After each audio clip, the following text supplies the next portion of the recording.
Hey guys, in this video I'm going to talk about the benefits of exercise when you're fasting. So in a previous video I talked a lot about making sure you were moving, okay, when you're fasting. I think that's so important, whether it's intermittent fasting or an extended fast.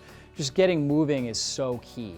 Now, high intensity exercise, that's a whole different ball game, okay? And I typically will recommend that you build up your fasting fitness before you start engaging in exercise. So when you're able to do, like, for example, a strong fast successfully, that's fantastic. Now you should be ready to get to the point where you can do that strong fast, 16, 18 hours, and then exercise kind of right at the peak, right? So right at the end point, that last 4-hour period of the fast, you're getting your intense exercise in, and I think that you'll see great benefits if you do that. In fact, for me personally, that's the only way I exercise. I only exercise fasting. I love it. I feel so good. And the reason why is that when you're fasting, you boost up human growth hormone.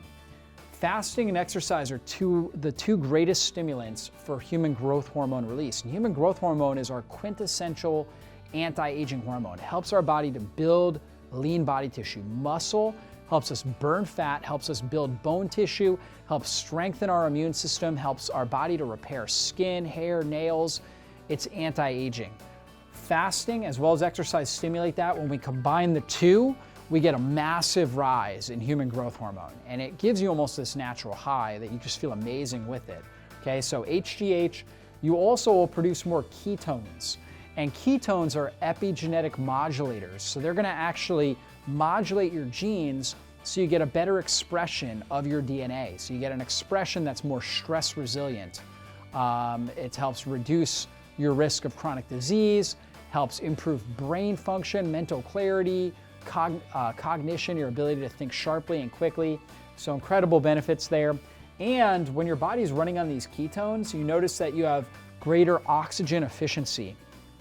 Exercise that used to put you out of breath, okay, you'll notice that it doesn't quite do the same. Like, you don't feel quite as fatigued during that exercise, that you're actually able to handle more. You develop a greater resiliency, stamina, strength, because these ketones are such an easy fuel source. You produce less metabolic waste than when you're breaking down glucose. See, when you're breaking down sugar for fuel, you are going to produce a lot of lactic acid. And in order to buffer that, you need a lot of oxygen.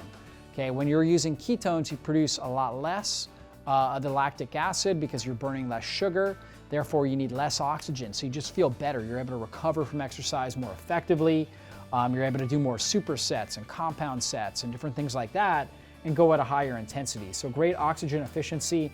And that really builds us into the metabolic flexibility where your body's able to really, really quickly and efficiently cycle between burning sugar and burning fat or ketones, right? And it's able to react and respond very quickly. So you notice just increased performance.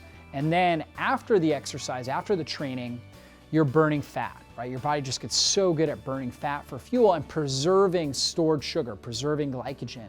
You get really good at storing up a lot of glycogen because your body knows, hey, I don't know, at any time this person could exercise at a really high intensity, I need to make sure I have a lot of this around. And so it gets really good at storing glycogen, and that can actually improve muscle mass. It can improve the look of your physique because glycogen brings water with it. And so your muscles just look more primed and more muscular when you do that. And then it increases autophagy.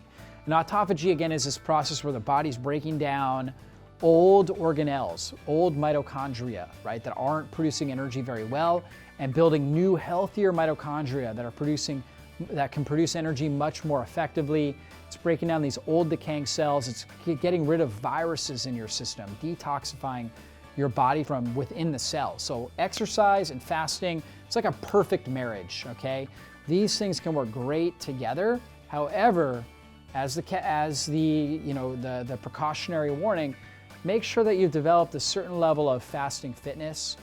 Certainly you could do it on a 12-hour fast, like an overnight fast, and that's probably a good way to start, would be exercising in the morning, fasted on a well-hydrated, and fasting and well-hydrated, and then possibly, consuming your meal after that. It's a great way to start. Over time, you may notice, hey, I do really, really well when I'm fasting through a strong fast, 16 to 18 hours, and then working out right at the peak of that. You may notice that. For some people, based on your schedule, you have to work out in the morning. It's the only time you have, okay? And you can work out, and it's totally fine to fast as long as you're feeling okay through breakfast and not eat afterwards. You don't need to eat within that 30-minute window if it's a short workout, like a 30-minute high-intensity workout. If you're working out for like 2 or 3 hours, good idea to replenish your system. Short workouts, you don't need to do that. You can totally fast, and actually increasing that fast after the workout can boost up that growth hormone even more. So if I were to eat dinner, work out first thing in the morning, I might still want to fast until lunch that day.